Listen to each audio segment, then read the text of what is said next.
ये जो पैसे की गणित है ना, इसे समझना बहुत मुश्किल है।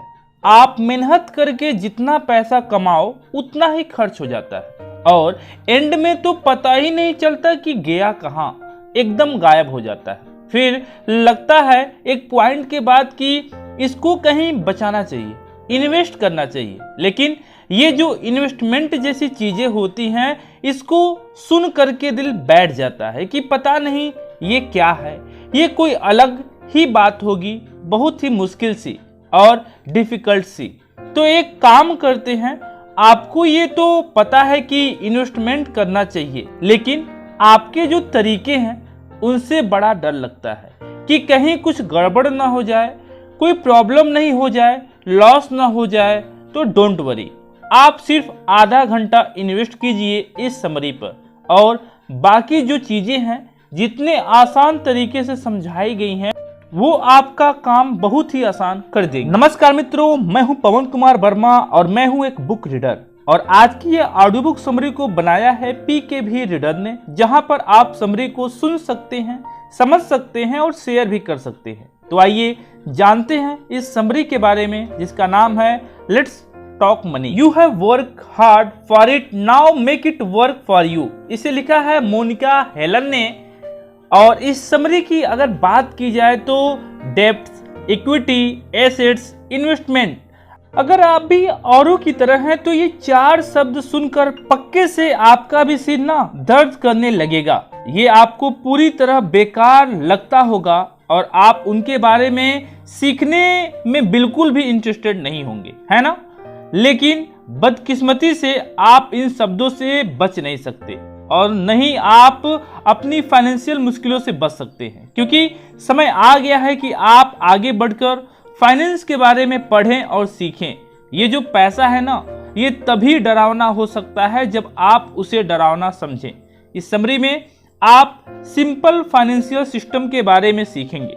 आप सीखेंगे कि अपने पैसों का हिसाब रखना कितना आसान है और ऊपर कहे गए चार शब्दों का आसान मतलब भी समझेंगे। तो पैसों के बारे में बात करना या सोचना मुश्किल हो ऐसा जरूरी नहीं है, ये एक पर्सपेक्टिव आपको मिलेगा।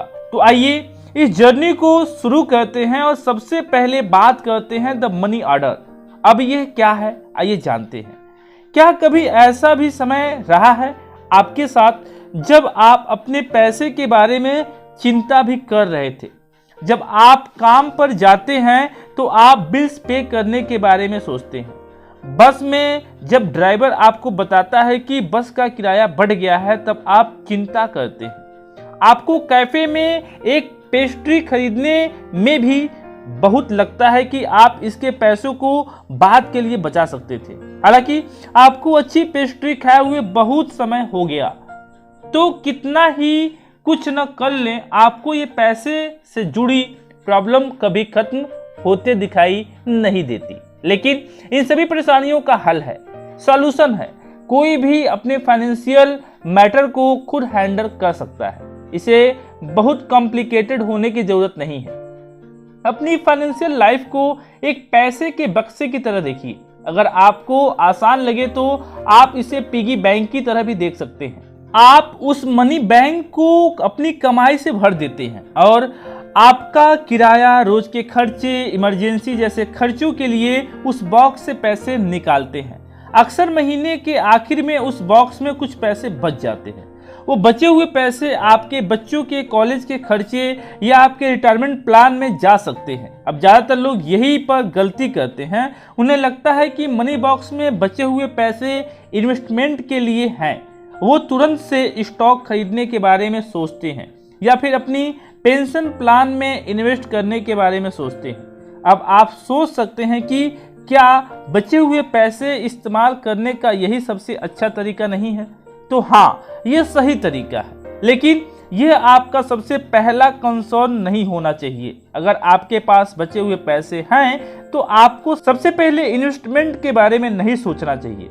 उस बचे हुए पैसे को मेडिकल इमरजेंसी, नौकरी चले जाने पर, किसी फैमिली मेंबर्स की डेथ जैसी इमरजेंसी के लिए संभाल कर रखने के बारे में सोचना चाहिए। इसलिए आपका पहला कदम ये होना चाहिए कि ऐसे अनएक्सपेक्टेड समय के लिए, जिसे हम कहते हैं अड़ी भगत, उसके लिए आप कुछ पैसे अलग करके रखें, खास तौर पर उस समय के लिए जब आपको ज्यादा पैसों की जरूरत पड़ सकती है। तो मनी ऑर्डर को समझने के बाद अब बात करते हैं डोंट स्ट्रेस दैट कैश।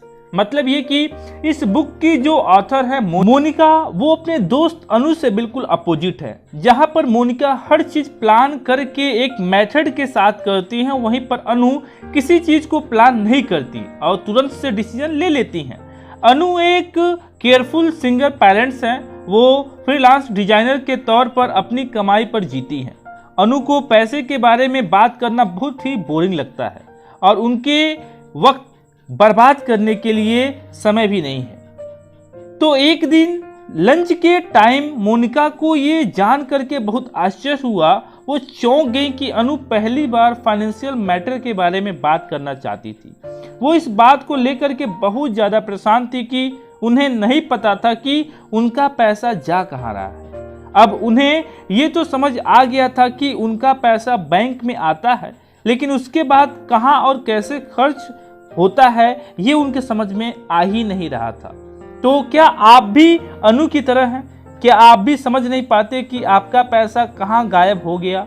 क्या आप हमेशा ये कहते हैं कि आपके पास पैसे सेव करने जितने पैसे हैं ही नहीं, और आपकी प्रॉब्लम ये है कि आपके पैसे खर्च करने के तरीके में कोई सिस्टम नहीं है।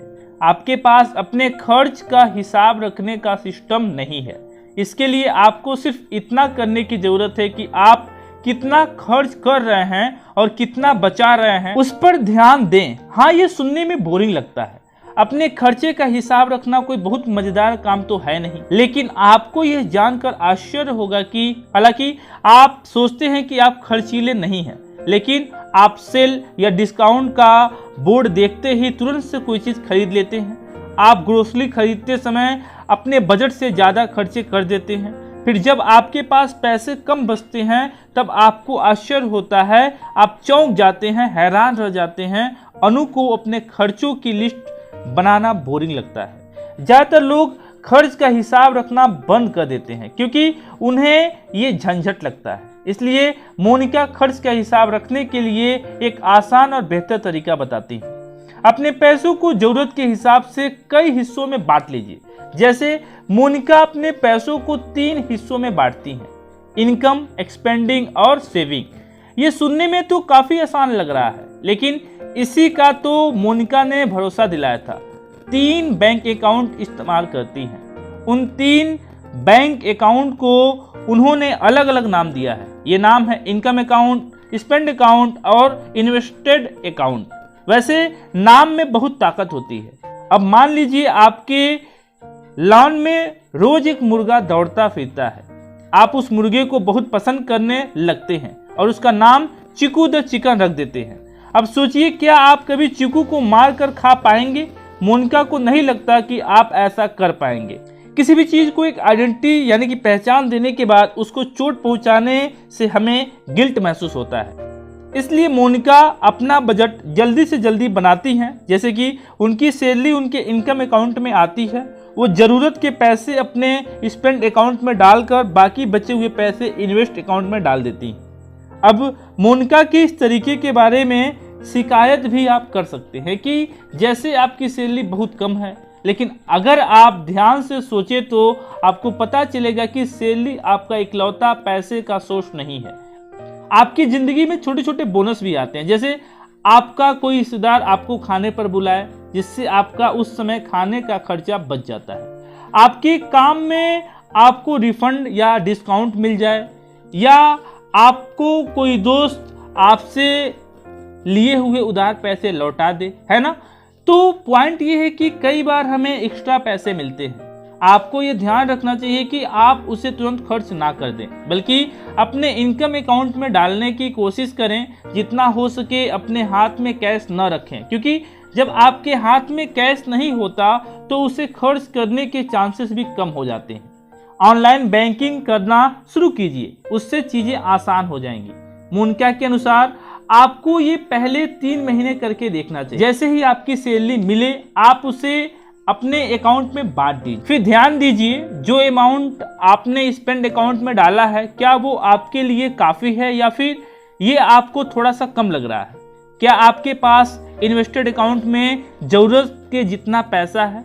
इनमें से कोई भी सिचुएशन क्यों ना आ जाए, अपने इन्वेस्टेड अकाउंट के पैसे अपने स्पेंड अकाउंट में ना डालें। फिर सवाल ये है कि आपको ऐसा करने से क्या मिलेगा। ऐसा करने से ये हुआ कि मोनिका को समझ में आया कि वो महीने भर में कितना खर्च करती हैं और किस तरह छोटे छोटे खरीदारी में भी पैसे का एक बड़ा हिस्सा खर्च हो जाता है। आगे चलकर इससे यह भी समझने में मदद मिली कि वो इन्वेस्टेड अकाउंट में कितना पैसा डाल सकती हैं। मोनिका को यह समझ आया कि अगर वो कोशिश करे तो वो काफ़ी पैसे बचा सकती हैं और ये सब आप पर भी लागू होता है। पैसे में लेबल लगाने को आप भी बिहेवियर इकोनॉमिक्स के जरिए समझ सकते हैं। आपका ब्रेन उस लेबल को समझता है और आपको बेकार के पैसे खर्च करने से रोकता है। आपका ब्रेन आपको बताता है कि आप जो कर रहे हैं वो गलत है। इसे मेंटल अकाउंटेंट कहा जाता है। समय के साथ आप उन लेबल्स के साथ छेड़छाड़ करना नापसंद करने लगते हैं। इतना कर लेने के बाद अब बारी आती है फाइनली वी आर इन्वेस्टिंग। जी हाँ, आपकी तरह मोनिका भी इन्वेस्टमेंट से कोई लेना देना नहीं रखना चाहती थी। उन्हें ये मुश्किल और डरावना लगता था और साथ ही उन्हें ये भी लगता था कि उनके पास इन्वेस्ट करने के लिए काफ़ी पैसे है ही नहीं। जैसा कि हमें पिछले चैप्टर में पढ़ा कि मोनिका के पास इन्वेस्ट करने के लिए पैसे थे, उन्हें सिर्फ अपनी फाइनेंशियल लाइफ को मैनेज करने की ज़रूरत थी। मोनिका भी आप ही की तरह स्ट्रगल कर रही थी। उन्हें भी अपने परिवार को सपोर्ट करना था। मोनिका और उनके पति की कमाई से उनका खर्चा मुश्किल से चल रहा था। एक नए शादीशुदा कपल होने के कारण उनके लिए घर चलाना मुश्किल हो रहा था। फिर उनकी एक बेटी हुई। हालांकि मोनिका और उनके पति परिवार के नए मेंबर को लेकर बहुत खुश थे, लेकिन उन्हें फाइनेंशियल रिस्क भी झेलने पड़े। मोनिका जब भी काम पर जाती तो उन्हें अपने पास दबाकर उनकी बेटी रोने लगती। इसलिए मोनिका ने जॉब छोड़ने का फैसला किया। वो अपना पूरा ध्यान अपनी बेटी को देना चाहती थी। उनके परिवार और दोस्तों को लगा कि इनका दिमाग खराब हो गया है, लेकिन मोनिका को अपने फैसले पर कभी भी पछतावा नहीं हुआ। अपनी बेटी पर ध्यान देना ऐसा काम नहीं था जिसके लिए उन्हें पछतावा हुआ हो। हाँ, ये उनके लिए मुश्किल जरूर था क्योंकि घर में कमाने वाले सिर्फ उनके पति थे। हालांकि मोनिका घर पर इधर उधर की काम करके थोड़ा बहुत कमा लेती थी, लेकिन वो कमाई रेगुलर नहीं थी। वो दोनों अक्सर बाहर का खाना नहीं खा पाते थे, ना ही छुट्टियों में छुट्टी पे जा पाते थे। लेकिन मोनिका को ये पता था कि वक्त हमेशा ऐसा नहीं रहेगा और उनकी जिंदगी में भी बदलाव आया। उस स्ट्रगल के दौरान मोनिका ने कुछ सीखा। मोनिका ने बहुत मेहनत करके पैसे खोज निकाले। यह सीख आप पर भी लागू होती है कि मुश्किल समय में आप भी पैसे पा सकते हैं। क्यों इतने सारे लोग इन्वेस्ट करने से घबराते हैं? आपको लगता है कि आपके पास इन्वेस्ट करने के लायक पैसा नहीं है, लेकिन ये कारण एकदम बकवास है। ये कहना ऐसा ही है जैसे कि आप कह रहे हो कि आप एक्सरसाइज शुरू करने के लिए फिट होने का इंतजार कर रहे हैं। जैसा कि हमने पहले बताया, अगर आप ठीक से खोजेंगे तो आपको हमेशा पैसे मिलेंगे, खास तौर पर तब जब आपको पैसे मिलते ही आप उस पर इनकम का लेबल लगा दें। मोनिका के अनुसार इस हिचकिचाहट का कारण मीडिया, जो कि इन्वेस्टमेंट को गलत ढंग से लोगों को दिखाता है। न्यूज और मूवीज में आप इन्वेस्टमेंट को एक लाइन की तरह स्क्रीन के ऊपर नीचे जाते देखते हैं। लोग बहुत तेजी से और चिल्ला चिल्ला कर भी बोलते हैं कि ब्रोकर्स, स्टॉक और कई कॉम्प्लिकेटेड टर्म्स के बारे में बात करते हैं, लेकिन ये सब ट्रेडर्स के नज़रिए से दिखाया जाता है। आप एक इन्वेस्टर हैं और दोनों में बहुत बड़ा फर्क है। तो इन्वेस्ट करने के बारे में ज़्यादा जानने के लिए थोड़ा समय निकालें। याद रखें कि इसे इन्वेस्टर के तौर पर पढ़ें। ट्रेडर्स होना एक बिल्कुल ही अलग टॉपिक है। सवाल पूछने से डरे नहीं। इन्वेस्टर अक्सर इस बारे में अपनी एक्सपर्ट्स राय शेयर करने के लिए तैयार रहते हैं। मोनिका के अनुसार इन्वेस्टमेंट आपके फाइनेंशियल प्रॉब्लम को सॉल्व कर सकते हैं। ये कुछ सवाल हैं जो आपके इन्वेस्टमेंट जर्नी में गाइड का काम करेगी। इसलिए खुद से पूछें कि क्या ये इन्वेस्टमेंट आपको आने वाले 5 सालों में कार खरीदने में मदद कर सकता है। मुझे कितना इन्वेस्ट करना चाहिए, ये सवाल आपको गाइड नहीं कर सकता, क्योंकि इसका जवाब बहुत सी चीज़ों पर डिपेंड करता है, जैसा आप इन्वेस्ट क्यों करना चाहते हैं, कितने समय के लिए इन्वेस्ट करना चाहते हैं, वगैरह वगैरह। तो अपने इन्वेस्टमेंट करने के पर्पज को ज़्यादा महत्व दीजिए, जिससे कि आपका दिमाग जल्द से जल्द मेंटल अकाउंट करना शुरू कर दे। इन्वेस्ट करने का सबसे सही समय अभी है। ये बिल्कुल एक्सरसाइज करने की तरह है। आप जितनी जल्दी शुरू करेंगे उतनी ही जल्दी आप रिजल्ट देख पाएंगे। अगर इन्वेस्ट करना आपको अभी थोड़ा डरावना लगता है तो आप मेंटल अकाउंट का तरीका इस्तेमाल कर सकते हैं। आप अपनी इन्वेस्टेड अकाउंट को 3 हिस्सों में बांट सकते हैं। Almost they are in same time और फॉर अवे। तो ऑलमोस्ट देयर में आप वो इन्वेस्टमेंट रख सकते हैं जिनका इस्तेमाल आप आने वाले 2 से 3 साल में करने वाले हैं, जैसे कि घर खरीदना या कहीं घूमने जाना। इन सम टाइम में आप वो इन्वेस्टमेंट रख सकते हैं जो आने वाले 3 से 7 साल में इस्तेमाल करेंगे, जैसे कि रिटायरमेंट प्लान या फिर बच्चों की कॉलेज की फीस। फॉर अवे में आप ऐसे खर्चों के लिए इन्वेस्ट रख सकते हैं जिनका आपको अभी अंदाजा नहीं है, जैसे कि रिटायरमेंट। हालांकि आपको लग रहा होगा कि आपको रिटायर्ड होने में तो अभी बहुत टाइम है, लेकिन धीरे धीरे ही सही रिटायरमेंट का समय करीब आ ही जाएगा। ये जानना कि आप अपना पैसा किस पर खर्च करेंगे आपको पैसे के मामले में समझदार बनाता है। वैसे एग्जैक्ट अमाउंट होना जरूरी नहीं है, अपने खर्चे का एक एस्टिमेट यानी कि अंदाजा होना भी काफ़ी है। और इसी के साथ आगे बढ़ते हैं, बात करते हैं अब अगले चैप्टर की, जिसका नाम है लेट्स द जार्गन इन्वेस्टिंग, यानी कि इन्वेस्टिंग को सिंपल भाषा में समझना। तो आइए इसे समझते हैं। एक दिन मोनिका बाल कटवाने के लिए अपने फेवरेट सैलून में गईं। उनके हेयर स्टाइलिस्ट क्लारा ने बातचीत के दौरान उन्हें बताया कि वो काफ़ी परेशान है, क्योंकि उन्हें लगता है कि वह अपना पैसा सही तरीके से इस्तेमाल नहीं कर रही हैं। हालांकि वो एक कंफर्टेबल जिंदगी जी रही थी, लेकिन क्लारा को उससे ज़्यादा कुछ चाहिए था, जिस कारण से क्लारा अपने पैसों से और ज़्यादा पैसे नहीं कमा पा रही थी। ये परेशानी शायद आपकी भी होगी। फाइनेंस के बारे में बात करना क्लारा को बिल्कुल पसंद नहीं था।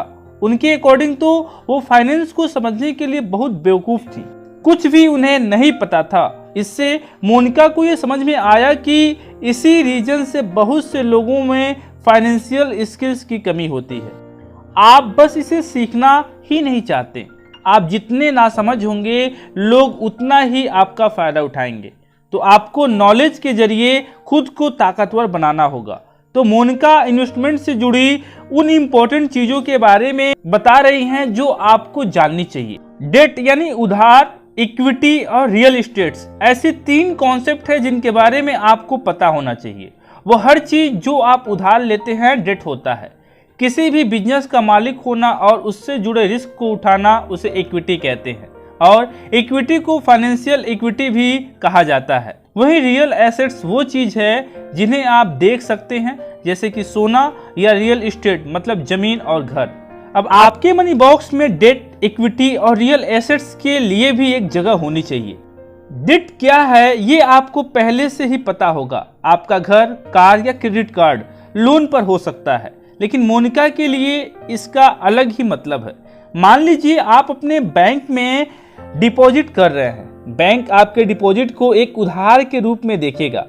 आप उन्हें अपना पैसा रखने दे रहे हैं। इसका मतलब है आप उस पैसे को खर्च करने के समय को आगे बढ़ा रहे हैं। तो बैंक आपको ये समझदार काम करने और पैसा खर्च ना करने के लिए अवार्ड के तौर पर इंटरेस्ट देता है। आपके पैसे को लेकर आपने जो बैंक पर भरोसा दिखाया है उसके लिए बैंक एहसानमंद होता है। इस तरह ये दोनों के लिए विन विन सिचुएशन है। सोना एक रियल एसेट्स है और भारत में बहुत सोना है। इसका मतलब है भारतीयों के पास काफ़ी सोना है, काफ़ी गोल्ड है। एक तरह से इन्फ्लेशन का इस पर पॉजिटिव इफेक्ट होता है। इसका क्या मतलब है? इसका मतलब है कि समय के साथ सोना यानी कि गोल्ड और भी महंगा होता जाएगा। फिर भी सोना बैंक जितना इंटरेस्ट तो नहीं देता और आप इसे किसी को उधार नहीं दे सकते हैं। ये इसकी 2 डिसएडवांटेज हैं। गोल्ड से पैसा कमाने का सिर्फ एक ही तरीका है कि अगर इसकी कीमत लगातार बढ़ती जाए। मान लीजिए आपने 3 साल पहले सोना खरीदा था, अब अगर आप उसे आज बेचने जाएं तो उसका सिर्फ 2 से 3% ही रिटर्न आपको मिलेगा। तो मोनिका अपने रीडर्स को सोना खरीदने की सलाह देती हैं, लेकिन हद से ज़्यादा नहीं बल्कि रीजनेबल अमाउंट में खरीदने की सलाह देती हैं।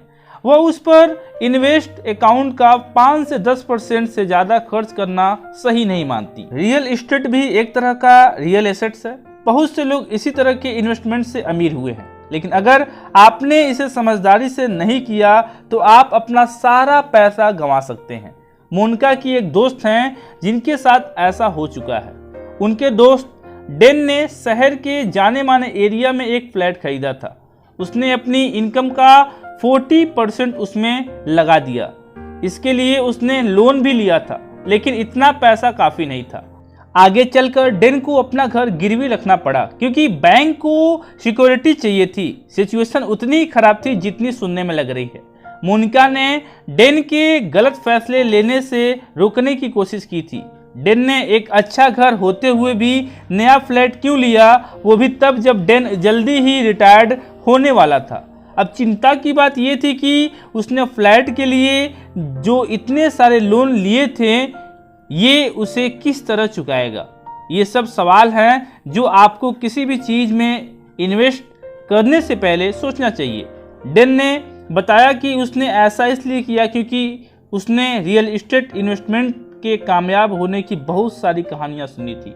वो भी अमीर होना चाहता था और उसकी पत्नी भी उसे रियल एस्टेट में इन्वेस्ट करने के लिए बोल रही थी। रियल एस्टेट में इन्वेस्ट करने का उस समय ट्रेंड चल रहा था। तो बात ऐसी है कि जो इमोशन है ये हमें बेवकूफ़ बना देते हैं। वो कभी कभी हमसे वो पैसे भी खर्च करवा देते हैं जो हमारे पास है ही नहीं। और यही डेन के साथ भी हुआ। जब उसने सबको अमीर बनते हुए देखा तो उसकी ईगो हर्ट होने लगी और उसके पत्नी ने तो ऑलरेडी उस पर दबाव डाला था। तो ये सिचुएशन और भी बिगड़ गई। हर साल उस फ्लैट का रिपेयर और रिनोवेट कराने के कारण डेन लगातार पैसे खर्च करता रहा और ये सब इसलिए कर रहा था क्योंकि दूसरे लोग भी ऐसा कर रहे थे। डेन अमीर होने का दिखावा करने के लिए बहुत सा पैसा खर्च कर रहा था। डेन शायद अमीर हो भी जाता, लेकिन उसने एक खराब फाइनेंशियल डिसीजन ले लिया। अब डेन घबराया हुआ था क्योंकि वो जल्दी ही रिटायर होने वाला था। अब वह उस फ्लैट को बेचने की सोच रहा था, लेकिन उस समय रियल एस्टेट का मार्केट डाउन था और उसने इसमें अपना पूरा पैसा लगा दिया था। रियल एस्टेट में इन्वेस्ट करना सबके लिए नहीं होता। आपको समय समय पर इसकी मेंटेनेंस पर खर्च करना होगा, फिर इसमें प्रॉपर्टी टैक्स और इंश्योरेंस का भी खर्च होगा। मतलब कि ये एक ऐसा लॉन्ग टर्म इन्वेस्टमेंट है जो सबके लिए नहीं है। तो ऐसा मत सोचिए कि आप कोई जगह खरीद कर तुरंत से अमीर हो जाएंगे। हाँ, ये हो सकता है कि आपके दोस्त इसके जरिए पैसा कमा रहे हों, लेकिन इसका भी बहुत सारा चांस है कि आप ऐसा न कर पाएं। आप अपना पैसा कहीं भी लगाने से पहले बहुत बार उसके बारे में सोचें और फैसला लें। तो इस चैप्टर में इतनी अमेजिंग और कमाल की बातों को समझते हुए अब आगे समझते हैं पुटिंग इट्स ऑल टुगेदर, यानी कि बुफे में हर इंसान अपनी प्लेट में वही खाना लेता है जो उसे खाना पसंद हो। अब यहाँ पर शायद एक 15 साल के लड़के को फ्राइड खाना ज़्यादा पसंद हो, वो ऑयली खाना लेगा जैसे फ्राई चिकन या फिर किसी तरह की मिठाई। लेकिन उसकी माँ जो कि अभी 40 की होने वाली हैं, उनकी हेल्दी खाना खा लेने के चांसेस ज़्यादा हैं, जैसे कि सलाद या सुशी। खाने की पसंद की तरह हमारे खर्चे भी अलग अलग होते हैं। अगर आप पैसे के मामले में सावधान रहना चाहते हैं तो आपको कोई चीज़ सिर्फ इसलिए नहीं खरीदनी चाहिए क्योंकि आप खरीद सकते हैं। आपको मनी बॉक्स याद है ना? अब जो भी चीज़ खरीदते हैं उसकी आपके मनी बॉक्स में ज़रूरत होनी चाहिए, या यूं कहें ये कि आपको वही प्रोडक्ट खरीदना चाहिए जो खरीदने के लायक हो। अब आपको कैसे पता चलेगा कि वो प्रोडक्ट खरीदने के लायक है या नहीं? तो इसके लिए कुछ खरीदने के लिए आपको 3 चीज़ों का ध्यान रखना चाहिए। सबसे पहला है उसकी कॉस्ट, यानी कि कीमत। किसी भी चीज़ को खरीदने से पहले उसकी कॉस्ट देखना आम बात है। कॉस्ट 3 तरह की होती हैं, उसमें से एक है प्रोडक्ट की कॉस्ट, जैसे कि बस की टिकट। दूसरा है ऑनगोइंग कॉस्ट, इसमें आपको कोई प्रोडक्ट अपने पास रखने के लिए बार बार पे करना पड़ता है। जैसे कि ज्यादा पैसा कमाने के लिए पैसे इन्वेस्ट करना। तीसरा है एग्जिट टोल, ये वो पैसा है जो आपको तय समय से पहले बाहर निकलने के लिए देना पड़ता है। जैसे कि मान लीजिए आपके पास लाइफ इंश्योरेंस है, लेकिन कुछ कारणों से आपको बीच में ही वो कॉन्ट्रैक्ट तोड़ना पड़े, तो कॉन्ट्रैक्ट तोड़ने के लिए आपको इंश्योरेंस कंपनी को पैसे देने पड़ेंगे। और अब आती है दूसरी चीज जिसका आपको ध्यान रखना है, वो है आपका रिटर्न। आप किसी भी इन्वेस्टमेंट का रिटर्न सोचकर ही उसमें इन्वेस्ट करते हैं, इसलिए कभी भी इन्वेस्ट करने से पहले यह देख लीजिए कि उस प्रोडक्ट की रिटर्न देने की काबिलियत कितनी है। ऐसे प्रोडक्ट से संभल कर रहिए जो एब्सोल्यूट नंबर इस्तेमाल करते हैं। जैसे कि इंश्योरेंस एक इन्वेस्टमेंट एजेंट आपको किसी एक खास स्टॉक में 1 लाख रुपए इन्वेस्ट करने के बारे में बताता है और कहता है कि उसके बदले में आपको 5 लाख रुपए का रिटर्न मिलेगा। तो ये सुनने में तो बहुत अच्छा लगता है ना? लेकिन यहाँ पर एक चीज है जिसे एजेंट आपको नहीं बताया, वो ये है कि उस 1 लाख को 5 लाख बनने में 30 साल लगेंगे। आपके इन्वेस्टमेंट का रिटर्न हर साल सिर्फ 5.5% होगा। रिस्क और रिटर्न को अच्छे से समझ लीजिए। छोटे रिटर्न्स आपको आसानी से मिल जाएंगे, लेकिन बड़े रिटर्न, जैसा कि हमने पहले ही बताया, उसमें काफी रिस्क होता है। बड़े रिटर्न्स के लालच में ज्यादा पैसा इन्वेस्ट न करें। अब बात करते हैं तीसरी चीज की, जो कि है एग्जिट कॉस्ट, यानी समय से पहले निकलने की कीमत। इन्वेस्टमेंट में लॉकिंग पीरियड होता है, मतलब आप एक तय समय से पहले अपना पैसा नहीं निकाल सकते। यह कंपनीज का तरीका है यह पक्का करने का कि आप अपने इन्वेस्टमेंट में और पैसे डालते रहेंगे। अगर आपने कॉन्ट्रैक्ट तोड़ने की कोशिश की तो आपको उसके लिए पे करना पड़ेगा। ये एग्जिट लोन जैसा ही है। ट्रेडिशनल प्लान को तोड़ना मुश्किल होता है, जैसे लाइफ या चाइल्ड इंश्योरेंस पॉलिसी। मान लीजिए आपने शुरू के 3 साल के अंदर बंद कर दिया, तो यह भी तो हो सकता है कि आपको आपका पैसा वापस न मिले। इसलिए आपको कॉन्ट्रैक्ट साइन करने से पहले उसे अच्छी तरह से पढ़ लेना चाहिए। और इन सारी बातों को सुनने और समझने के साथ साथ हम पहुंच गए हैं इस समरी के कंक्लूजन पर। तो आइए एक बार फिर से दोहराते हैं कि कौन कौन सी इंपॉर्टेंट चीजें हैं जो हमें करनी है और हमेशा ध्यान में रखनी ही है। तो मुद्दा मामला ऐसा है कि सबसे पहले आपने सीखा पैसा बचाना। सबसे आसान काम है आपका ये कहना कि सेव करने के लिए पैसे तो बचे ही नहीं हैं, तो सिर्फ यह एक बहाना है। इससे बचने के लिए आपको बस एक मनी बॉक्स को विजुलाइज करना है। तो वो मनी बॉक्स है जिसमें आप अपनी इनकम रखते हैं और यहीं से आप खर्च के लिए पैसे निकालते भी हैं।